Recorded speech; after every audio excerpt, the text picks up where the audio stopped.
Sejarah Indo-Rayon, Tanah Adat Batak, dan Benih Tragedi Ekologis. Mari kita berbicara tentang sesuatu yang bagi sebagian orang tabu, tetapi bagi ribuan masyarakat Tapanuli adalah luka yang belum pernah benar-benar sembuh. Sejarah Indo-Rayon, perusahaan yang sekarang kita kenal sebagai TPL. Karena tak ada bencana yang jatuh dari langit begitu saja. Bencana selalu punya sejarah.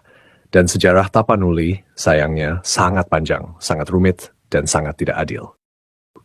Sebelum Indonesia berdiri, orang Batak sudah ada di sana. Ini fakta yang tidak bisa disangkal. Sebelum ada republik, sebelum ada kantor kementerian, sebelum ada peta konsesi, orang Batak sudah hidup di tanah itu ratusan tahun.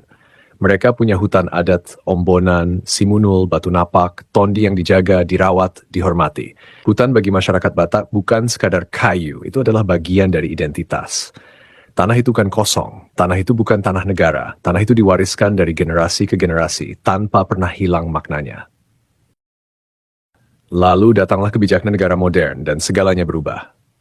Pada akhir 1940-an, ketika Orde Baru sedang berada di puncak kekuasaan, muncul satu perusahaan besar, PT Inti Indo-Rayon Utama.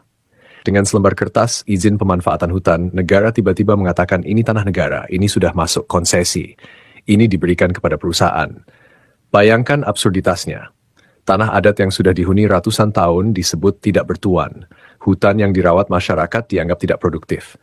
Dan tiba-tiba sebuah perusahaan besar melalui izin negara berhak menentukan masa depan hutan itu. Di mana letak keadilannya? Di mana logikanya? Bagaimana mungkin orang yang menjaga hutan selama ratusan tahun tiba-tiba dianggap pendatang ilegal di tanah sendiri? Indo-Rayon bukan sekadar industri, ia adalah alat kekuasaan. Indo-Rayon berdiri karena negara menganggap hutan adalah sumber daya ekonomi, bukan ekosistem. Dan orang Batak, orang Karo, orang Mandailing dianggap penghalang, bukan penjaga warisan. Konfliknya panjang. Protes, pembakaran, penolakan, intimidasi, kriminalisasi, pengadilan adat yang tidak digubris. Hingga akhirnya Indo-Rayon berhenti, bukan karena kesadaran lingkungan, tetapi karena tekanan sosial, krisis politik, dan perubahan rezim. Namun luka itu tidak pernah sembuh. Perusahaan hanya berganti nama menjadi TPL. Struktur izinnya tetap, konsesinya tetap, dan klaim negara atas tanah adat tetap tidak berubah. Sekarang bencana datang, dan semua orang pura-pura terkejut. Hari ini Tapanuli diterjang banjir bandang paling dahsyat dalam sejarahnya.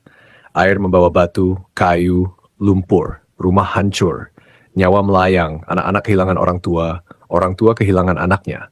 Dan kita kembali bertanya, siapa yang bertanggung jawab? Siapa yang bisa mengembalikan nyawa itu? Siapa yang bisa menahan sakitnya tubuh yang dihantam kayu dan batu dari atas? Bencana ekologis bukan mistis.